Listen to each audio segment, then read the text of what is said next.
Good evening, welcome to news 360 my doctor special live show. This is Madhuri. ఇవాళ my డాక్టర్లో మనతో పాటు స్టూడియోలో ఉన్నారు ప్రముఖ consultant international cardiologist doctor Guruprakash గారు. వారిని అడిగి మరిన్ని విషయాలు తెలుసుకుందాం. మీరు కూడా డాక్టర్ గారితో లైవ్లో మాట్లాడాలనుకుంటే స్క్రీన్ పైన స్క్రోల్ అవుతున్న లైవ్ ఫోన్స్కి కాల్ చేసి మీ డౌట్స్ను క్లారిఫై చేసుకోవచ్చు. హలో డాక్టర్ గారు, welcome to news 360 sir. Doctor Guruprakash చెప్పండి. డాక్టర్ గారు, ఈ మధ్య కాలంలో ఎక్కువగా సడన్ కార్డియాక్ డెత్స్ గురించి వింటున్నాం, అండ్ స్పెషల్లీ యంగ్ పీపుల్లో ఎక్కువగా వింటున్నాం. ఎందుకంటారు? రీసెంట్ అంటే it's been there since long time అండి.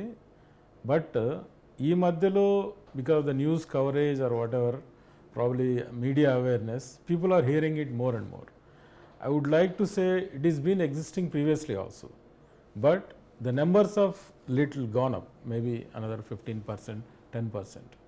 But because of the awareness of it, people are becoming more and more aware, and this is the incidents are increasing, incident report అవుతున్నాయి.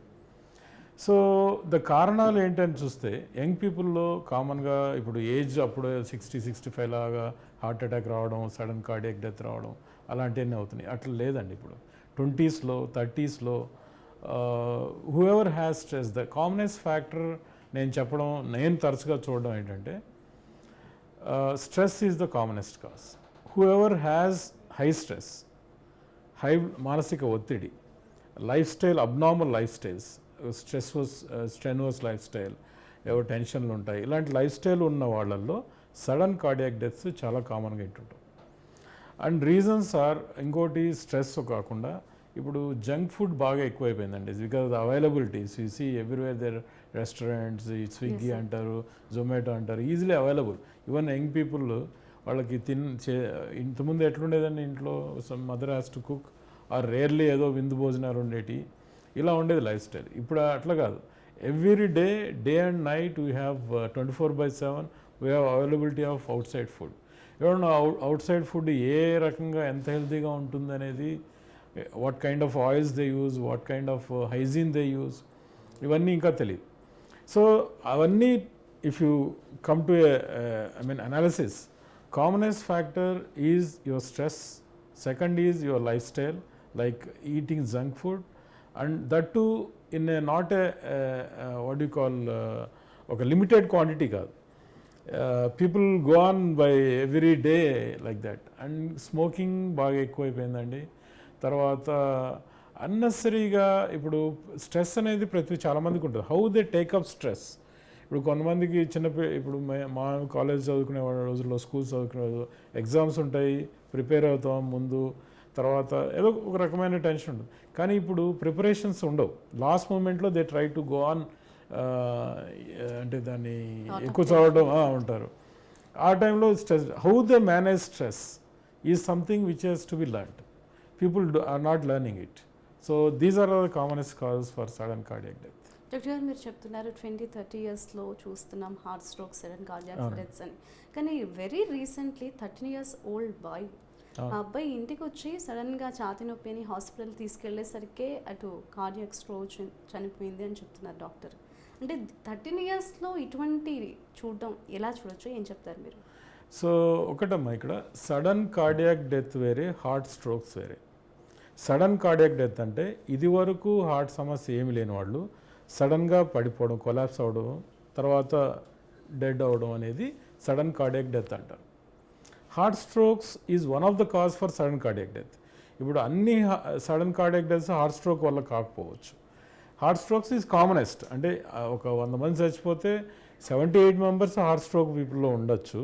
కానీ still it is not the only cause, there are many other causes. ఇప్పుడు 13 years వాళ్ళు అంటున్నారు. సో ఇప్పుడు other cause of sudden cardiac death అనేది channelopathies అని ఉంటాయి, HOCM అని అంటారు. అంటే హైపర్ట్రోఫిక్ కార్డియోపతి అంటే కొంతమందిలో ఈ హార్ట్ మజిల్, ఇది హార్ట్ అనేది ఒక కండనండి, 4 గదులు ఉంటాయి అందులో. Left ventricle is the major ventricle. ఆ కండ అనేది కొద్దిగా కొంతమందిలో లావుగా ఉంటుంది. ఈ లావుగా ఉండి ఆ ఒత్తిడికి కొంతమందికి అరిథ్మియాస్, అబ్నార్మల్ రిథమ్స్ అనేటివి వస్తాయి. సో దీనివల్ల సడన్ కార్డియాక్ డెత్ అవుతుంది. It is not the heart stroke. Heart stroke అంటే గుండె రక్త సరఫరా తక్కువ అవడము, దాని తక్కువ అయిపోవడం, హార్ట్ పంపింగ్ పడిపోవడము, సడన్గా చనిపోవడం, అది హార్ట్ స్ట్రోక్స్.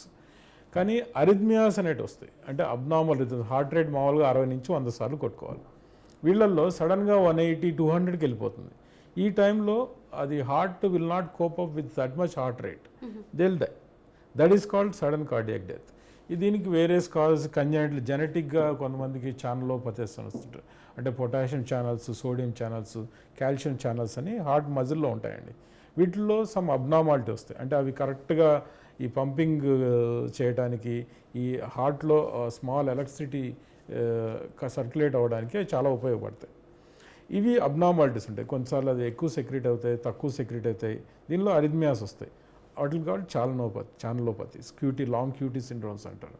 వాటిల్లో సడన్ డెత్స్ వస్తాయి. మేబీ మీరు చెప్తున్న 13 years బాయ్ సడన్ డెత్ అయ్యి చనిపోవడం అనేది చాలా దురదృష్టకరం. అది ప్రాబ్లీ జెనెటిక్ ఛానలోపతీస్ కానీ, హెచ్ఓసిఎం కానీ, ఇట్లాంటి లాంగ్ క్యూటీ సిండ్రోమ్స్ కానీ కొన్ని అబ్నార్మాలిటీస్ ఉండొచ్చు. అంటే డాక్టర్ గారు, చాలా మందికి ఉన్న డౌట్, పోస్ట్ కోవిడ్ కావచ్చు, ఆఫ్టర్ టేకింగ్ వ్యాక్సిన్ అని కోవిడ్కి సంబంధించి ఈ హార్ట్ అటాక్స్ కావచ్చు, మీరు చెప్పినట్టు సడన్ కార్డియాక్ డెత్స్ అనేవి చాలా కామన్ అయిపోతున్నాయి అన్న ఒపీనియన్ అనేది ప్రజల్లో వచ్చింది. దీనికి సంబంధించి మీరు ఏం చెప్తారు? అంటే క్రికెట్ ఆడుతున్నా కావచ్చు, డ్యాన్స్ చేస్తున్నా కూడా చాలా తక్కువ ఏజ్ ఉన్న వాళ్ళలో కూడా ఇటువంటివి చూస్తున్నాం. ఏం చెప్తారు మీరు? అవునండి, దిస్ హెస్ బిన్ రిపోర్టెడ్ అండి. కోవిడ్ తర్వాత మనకి ఏదొచ్చినా అది కోవిడ్ అనుకోవడం అనేది అదొక ఇదైపోయింది కామన్గా. So but there is some of the, అంటే యాజ్ సచ్ లాంగ్ స్టడీస్, ఇప్పుడు కోవిడ్ వ్యాక్సిన్ తీసుకున్న వాళ్ళు, కోవిడ్ వ్యాక్సిన్ తీసుకున్న వాళ్ళల్లో సడన్ కార్డియాక్ డెత్స్ కానీ, హార్ట్ స్ట్రోక్స్ కానీ లాంగ్ టర్మ్లో స్టడీ చేసి ఒక పేపర్లా ప్రజెంట్ చేయడం అనేది యాజ్ సచ్ యాక్చువల్ డేటా లేదండి. But there is a proposal, అంటే ఒక థియరిటికల్ ఫిలాసఫీ లాగా చెప్పుకోవడం ఏంటంటే, కోవిడ్ ఉన్న వాళ్ళల్లో, కోవిడ్ వచ్చి రికవర్ అయిన వాళ్ళలో, కోవిడ్ వ్యాక్సిన్ తీసుకున్న వాళ్ళలో lot of inflammatory changes in the endothelium అనేది హార్ట్ మజిల్స్లో కానీ జరగడం జరుగుతుంది. ఈ some of the inflammatory changes అనేటి they can lead to this abnormal rhythms or heart strokes and blood clots లాగా ఏర్పడడం వచ్చావు. కోవిడ్ టైంలో మేము చూసామండి, కొంతమందికి సడన్ కార్డియాక్ డెత్స్ ఎక్కువ రావడం. బట్ యాజ్ సచ్ ఒక ప్రొఫెషనల్గా చెప్పాలి అంటే, ప్రొఫెషనల్ పర్సన్ డేటా ఉండాలి, ఒక స్టడీ ఉండాలి. ఈ స్టడీ లాంటిది లేదండి. So that we can't clearly, data wise we can't అథెంటికేటెడ్గా చెప్పలేము. But there is maybe a possibility. Doctor గారు, మీరు ఇందాక చెప్పినప్పుడు హార్ట్ స్ట్రోక్స్కి సంబంధించి జెనెటికల్గా కాకుండా మామూలుగా రావడానికి గల మెయిన్ రీజన్స్ ఏమని అనుకోవచ్చు అంటారు హార్ట్ స్ట్రోక్స్కి సంబంధించి? ఇదే అండి మెయిన్ లైఫ్ స్టైల్ అండి. స్ట్రెస్ఫుల్ లైఫ్ స్టైల్, ప్రతి ఒక్కరికి స్ట్రెస్ ఎక్కువైపోయింది. 24/7 ఎక్సర్సైజ్ లేదు. మీరు ఎప్పుడు చూస్తే ఇప్పుడు ఒక ఇంట్లోంచి బయటికి రాగానే లిఫ్ట్ ఉంటుంది, 4 అడుగులు ఆడంగానే ఆ లిఫ్ట్లో ఎక్కుతారు, కార్లో ఫుట్పాత్లో కార్లోకి వస్తారు, కార్లో రాగానే ఆఫీస్లో లిఫ్ట్, ఆఫీస్లో కంటిన్యూస్గా కూర్చోవడం, నైట్ పోతానే టీవీ ముందు కూర్చోవడం, ఏదో తినడం, జంక్ ఫుడ్, నిద్రపోవడం. అంటే majority of people, not all. Of course, along with this, there is a lot of smoking, unnecessary, too much take of alcohol, too much stress. So ఇవి తీసుకుంటే డెఫినెట్గా ఒక 20 years బ్యాక్ ఉన్న హెల్తీ లైఫ్ స్టైల్కి ఇప్పుడు లైఫ్ స్టైల్కి, ఈ పరిగెట్టే ర్యాట్ రేస్లో డెఫినెట్గా there is a difference. So this could be the main reason for high heart strokes. Doctor, heart స్ట్రోక్స్కి సంబంధించి ఇనిషియల్గా ఎటువంటి సిమ్టమ్స్ పేషెంట్ ఫీల్ అయ్యే అవకాశం ఉందంటారు? చూడండి, 80 to 90% వాళ్ళల్లో చెస్ట్ పెయిన్ వస్తుందండి, సివియర్ చెస్ట్ పెయిన్. అంటే ఒక హెవీనెస్ లాగా, ఏదో ఒక ఏనుగు నా మీద కూర్చుంది, అంత బరువు పెట్టారు, బరువు లాగా ఉంటుంది. అది స్క్వీజింగ్ టైప్ ఆఫ్ పెయిన్ చాలామంది చెప్తారు. అండ్ ఆ పెయిన్ అనేది చాలా మటుకు లెఫ్ట్ హ్యాండ్కి రేడియేట్ అవుతుంది, కొంతమందిలో నెక్ రేడియేట్ అవుతుంది, కొంతమందిలో రైట్ హ్యాండ్కి రేడియేట్ అవుతుంది. And they are commonly associated sweating, చెమటలు వస్తాయండి, బికాజ్ సింపథెటిక్ నర్వస్ సిస్టమ్ అనేది యాక్టివేట్ అవుతుంది. సో దీనివల్ల కొంతమందికి బీపీ లో అయిపోవచ్చు, దీనివల్ల చెమటలు వస్తాయి. This is the commonest presentation. And they may last for brief time, కొంతమందికి హాఫ్ అన్ అవర్, 1 hour ఉంటుంది, కొంతమందికి 5-10 minutes ఉంటుంది. అంటే ఈ పెయిన్ అనేది చాలా సబ్జెక్టివ్ థింగ్ అండి. కొంతమంది కొద్ది పెయిన్కే ఎక్కువ చెప్తారు, కొంతమందికి ఎంత సివియర్ పెయిన్ వచ్చాయి. సో ఇవన్నీ multiple things taking in to consideration. Pain is one of the commonest factor. Second one వచ్చేసి బ్రెత్లెస్నెస్. ఈ పెయిన్తో పాటు ఆయాసం కూడా పడతారు బాగా, అంటే పంపింగ్ కొంతమందిలో తగ్గిపోతే ఆయాసంలాగా వస్తుంది. సో గిడ్డినెస్ వస్తుంది. సో ఇవన్నీ కామన్ కాజెస్ అండి. కొంతమందిలో ఒక 5 to 10%, especially diabetic people, elderly females, elderly males will not have any symptoms. వీటిని సైలెంట్ స్ట్రోక్స్ అంటారు. ఇవి వెరీ డేంజరస్ థింగ్ అండి. They have same prognostication. అంటే ఒక 100 మంది సైలెంట్ స్ట్రోక్ తీసుకొని 100 మంది సివియర్ హార్ట్ అటాక్ తీసుకున్న వాళ్ళు డౌన్ ద లైన్ 6 months 1 yearలో ఇదే ప్రోగ్నోసిస్ ఉంటుంది. అంటే నెంబర్ ఆఫ్ డెత్స్ కానీ నెంబర్ ఆఫ్ రీహాస్పిటలైజేషన్ కానీ ఇవన్నీ సేమే ఉంటాయి. సో సైలెంట్ స్ట్రోక్స్లో ఎలా కనుక్కోవాలి అంటే ఫస్ట్ వాళ్ళకి బేసిక్ వర్కప్ చేసుకోవాలి. ఒక ఏజ్ వచ్చిన తర్వాత రొటీన్ ఈసీజీలు, ఎకోలు, డాక్టర్ కన్సల్టేషన్స్ ఇవి చేసుకుంటుంటే అవి బయటపడతాయండి. సో బయటపడ్డప్పుడు దానికి ఫర్దర్ మేనేజ్మెంట్లన్నీ తీసుకుంటే బెటర్గా ఉంటుంది. డాక్టర్ గారు మీరు చెప్పారు వన్ ఆఫ్ ద సిమ్టమ్స్ చేయి లాగుతుంది అని. అండ్ స్పాండిలైటిస్లో కూడా చేయి లాగుతుండే ఇటువంటి ఇష్యూస్ ఉంటాయి. అంటే స్పాండిలైటిస్కి హార్ట్ ఇష్యూకి ఎటువంటి డిఫరెన్స్ ఉంటుందంటారు చేయి లాగడానికి సంబంధించి? అంటే ఎప్పుడు సీరియస్గా తీసుకోవాలి ఒక పర్సన్? అవునమ్మా, మీరు ఆల్సో వెరీ గుడ్ క్వశ్చన్. కామన్గా ఇది ఎల్డర్లీ ఫిమేల్స్ వాళ్ళల్లో చేయి లాగినట్టు ఉంటుంది. ప్రతిసారి చేయి లాగడం హార్ట్ అనుకోలేము. సో ఇప్పుడు హార్ట్ పెయిన్ అనేది టిపికల్గా సెంటర్ ఆఫ్ ద చెస్ట్ ఉంటుందండి, తర్వాత లెఫ్ట్ హ్యాండ్కి వస్తుంది. ఈ స్పాండిలోటిక్ పెయిన్ అనేది ఈ నెక్ భాగంలో, ఈ ఇయర్ కింద భాగంలో ఫస్ట్ స్టార్ట్ అయ్యి లెఫ్ట్ హ్యాండ్ రేడియేట్ అవుతుంది. Even sometimes they can have chest pain also, because some of the nerves C5, C6 అనేటివి ఈ చెస్ట్ ఏరియాలో కూడా సప్లై చేస్తాయి. ఇవి మూమెంట్స్ తోటి, స్పాండిలోటిక్ పెయిన్స్ కామన్గా మూమెంట్స్ తోటి ఎక్కువ అవుతాయండి. నెక్ మూమెంట్, హ్యాండ్ మూమెంట్స్ తోటి ఎక్కువ అవుతాయి. రాడిక్యులోపతి అంటాం దాన్ని. ఆ మూమెంట్ చేసినప్పుడు ఈ వర్టిబ్రా ప్లస్ డిస్క్స్ ఏమవుతాయంటే ఆ నర్వ్స్ని కంప్రెస్ చేసి వస్తుంది. అండ్ కార్డియాక్ పెయిన్స్ అన్ని టిపికల్గా స్వెట్టింగ్ తోటి ఉండి నడిచినప్పుడు ఏదైనా స్మాల్ వర్క్ చేసినప్పుడు ఎక్కువ అవుతాయండి. లేదా సపోజ్ కార్డియాక్ పెయిన్ ఉన్న పేషెంట్ నడిచాడు, లేకపోతే బాత్రూమ్ వరకు అటు ఇటు తిరిగారు, అప్పుడు పెయిన్ ఎక్కువ అవుతుంది, స్వెట్టింగ్ వస్తుంది. ఇవి spondylotic pains all neck movements తోటి, హ్యాండ్ మూమెంట్స్ తోటి ఎక్కువ అవుతాయి. అండ్ అఫ్ కోర్స్ అల్టిమేట్గా కొంతమంది డిఫరెన్షియేట్ చేయలేరు. Basically you have to go for further test like ECG, echo, TMT, cardiac, మళ్ళీ దీనికి న్యూరలాజికల్ అంటే ఎంఆర్ఐ తీయటం, peripheral neuropathy examinations, all these things will help. Doctor గారు ఈ హార్ట్ స్ట్రోక్స్ అనేవి యంగ్ పీపుల్లో చూస్తున్నా ఎక్కువగా ఏ ఏజ్ వాళ్ళకి రిస్క్ ఫ్యాక్టర్ అనేది ఎక్కువగా ఉంటుంది, అలాగే ఎటువంటి హెల్త్ కాంప్లికేషన్స్ ఉన్న వారికి రిస్క్ ఫ్యాక్టర్ అనేది ఎక్కువగా ఉంటుందంటారు? సో ఈ రిస్క్ ఫ్యాక్టర్స్ అంటే అండి, ఎనీ ప్రాబ్లం, ఏ డిసీజ్కైనా రిస్క్ ఫ్యాక్టర్స్ ఉంటాయండి. హార్ట్ డిసీజ్ కామన్గా diabetes is the commonest risk factor. Hyper tension, smoking, తర్వాత సెడెంటరీ లైఫ్ స్టైల్, ఎక్కువసేపు కూర్చొని వర్క్ చేసుకోవటం, అంటే ఎక్కువ యాక్టివిటీ, ఫిజికల్ యాక్టివిటీ తక్కువ ఉన్న వాళ్ళలో, అండ్ ఒబేసిటీ, కొద్దిగా you have pot belly kind obesity ఉన్న వాళ్ళలో, కొలెస్ట్రాల్ ఉన్న వాళ్ళలో, స్ట్రెస్ ఉన్న వాళ్ళలో, ఇంకా మైనర్ రిస్క్ ఫ్యాక్టర్స్ తీసుకుంటే ఓఎస్ఏ అంటాం, అబ్స్ట్రక్టివ్ స్లీప్ యాప్నియా, కొద్దిగా మెడ షార్ట్గా ఉండి మెడ లావుగా ఉన్న వాళ్ళల్లో గురక ఎక్కువ ఉంటుంది. ఈ గురక ఎక్కువ ఉన్న వాళ్ళలో కొన్ని చేంజెస్ వచ్చేసి బాడీలో that is one of the risk factors. So of course junk food and your genetic, these are all the commonest risk factors అండి. ఎప్పుడైనా హార్ట్ డిసీజ్కి prevention is better than cure అంటాం. ఆల్వేస్ ఆ రిస్క్ ఫ్యాక్టర్స్ని identify చేయాలి.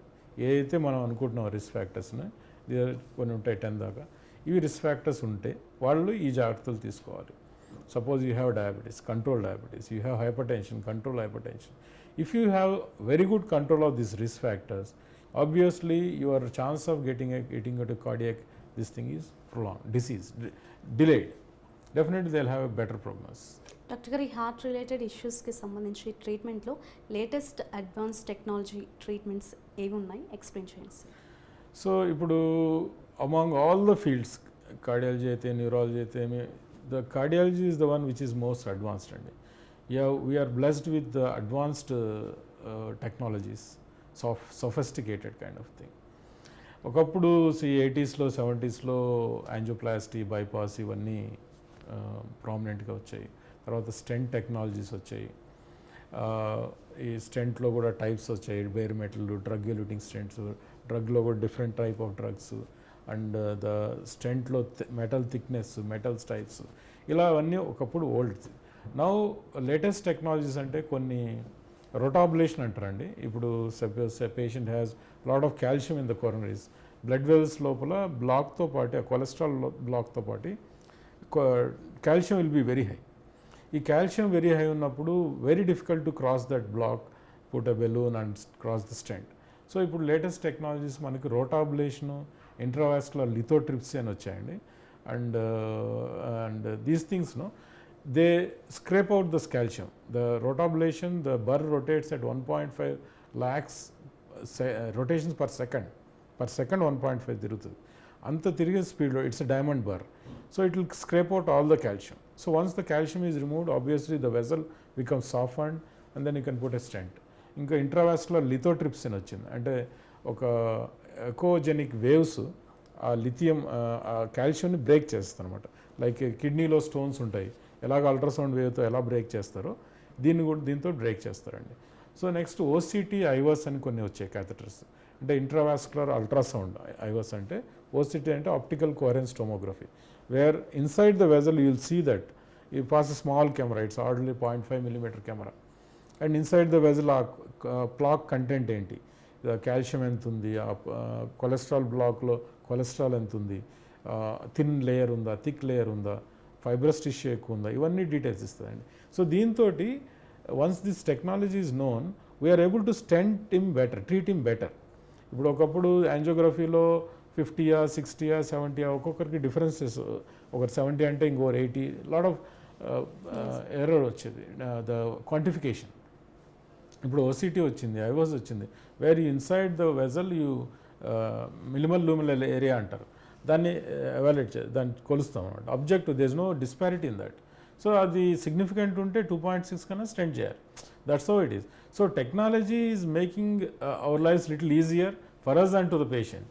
So we can choose a better outcome. The outcomes are far far better. ఇంకా చాలా వచ్చాయండి. Of course if you have time, I don't know how much time you have, if we can go on for another half an hour.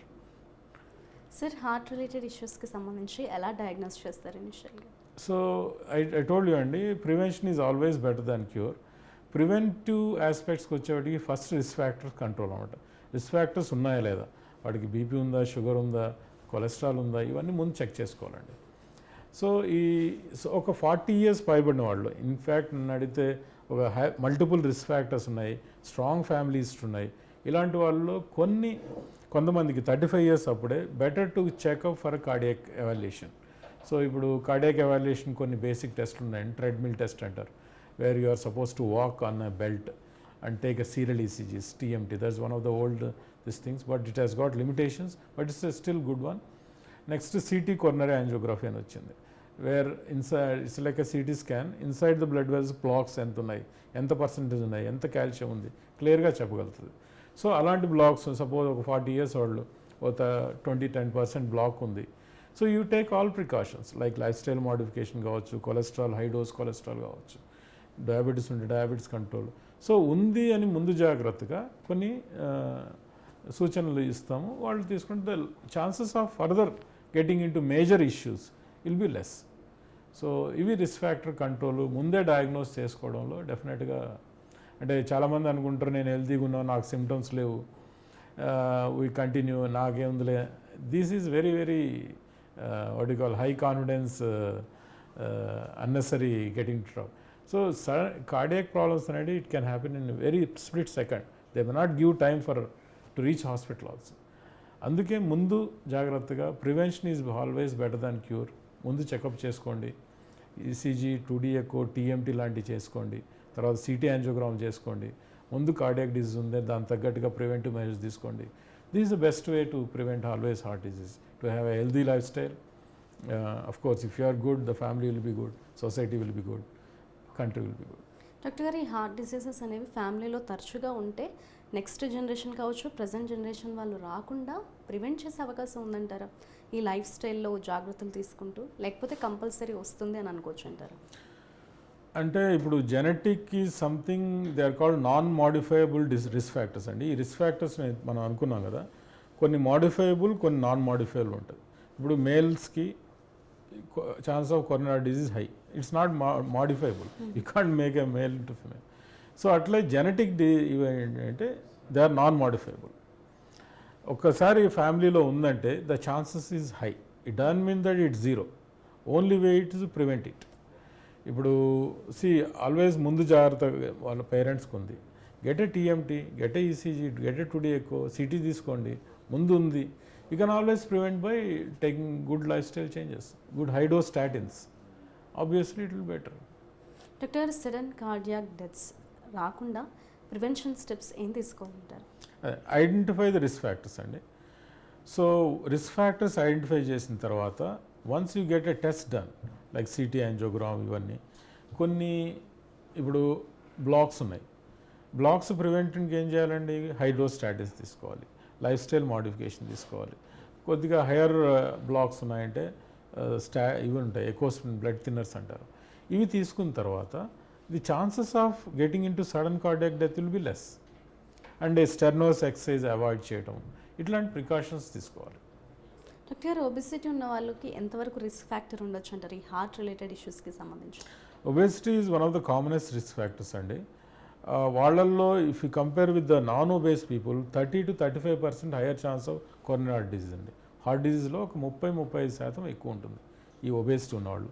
అంటే obesity ఉన్న వాళ్ళల్లో diabetes ఎక్కువ ఉండే అవకాశాలు ఉంటాయి, కొలెస్ట్రాల్ ఎక్కువ ఉండే అవకాశాలు ఉంటాయి, అబ్స్ట్రక్టివ్ స్లీప్ యాప్నియా, స్నోరింగ్ అంటాం కదా, ఇవన్నీ they are called metabolic syndrome అంటారు. దే ఆర్ కన్సిడర్ యాజ్ ఒక గ్రూప్ ఆఫ్ డిసీజెస్ అనమాట.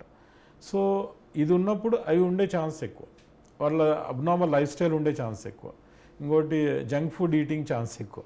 సో ఇవన్నీ చూసుకుంటే so definitely cardiac chance, having a cardiac disease very very high. Doctor, మీరు చెప్తున్నారు జంక్ ఫుడ్ వల్ల కూడా హార్ట్ రిలేటెడ్ ఇష్యూస్ అంటే డెఫినెట్లీ అండి. అంటే ఎంతవరకు రిస్క్ ఫ్యాక్టర్ ఉంటుంది? అలాగే హార్ట్ ఇష్యూస్ రాకుండా ఎటువంటి ఫుడ్ తీసుకోవాలంటారు? చూడండి, basically heart diseases are common. మీకు ఒకటి 7 country ట్రయల్ అని ఒకటి ఉందండి, లాంగ్ బ్యాక్ వచ్చింది.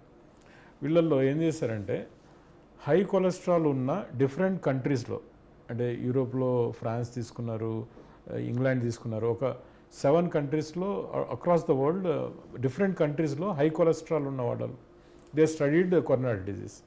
లాంగ్ బ్యాక్, నేను చెప్పేది 80s వచ్చింది ఈ ట్రయల్. వాళ్ళు ఏంటంటే ఎవరిదైతే ఎక్కువ కొలెస్ట్రాల్ ఉందో వాళ్ళలో హార్ట్ డిసీజ్ కామన్గా ఉన్నాయి. సో ఇప్పుడు we should understand that basing on the study high cholesterol is coronary disease. So obviously ఏమవుతుంది, కొలెస్ట్రాల్ తగ్గిస్తే కొరోనరీ డిసీజ్ తక్కువ ఉండాలి, అంతే. సో ఇట్లాగా there are some various trials which have given us a clear route which is better. So obviously junk food తీసుకునే వాళ్ళలో cholesterol ఎక్కువ ఉంటుంది. మీరు అన్న I'm coming to your question, junk food is associated with high cholesterol because lot of oily stuff is there, all this. So ఆబ్వియస్గా ఎప్పుడో నెలకోసారో 2 నెలలకోసారో తీసుకున్న అది వేరే విషయం. I'm talking about people who take every day. నేను కూడా అప్పుడప్పుడు తీసుకుంటాను. So I'm talking about every day this thing. If you take some times it don't matter.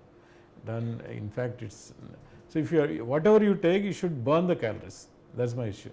Suppose నిన్న మొన్న నువ్వు ఏదో ఒక పార్టీలో తీసుకున్నారు, ఎక్కువ తప్పలేదు, you burn out those calories by doing more exercise today. And healthy food items are like low cholesterol diet is one. Second one is these dry fruits. They have a high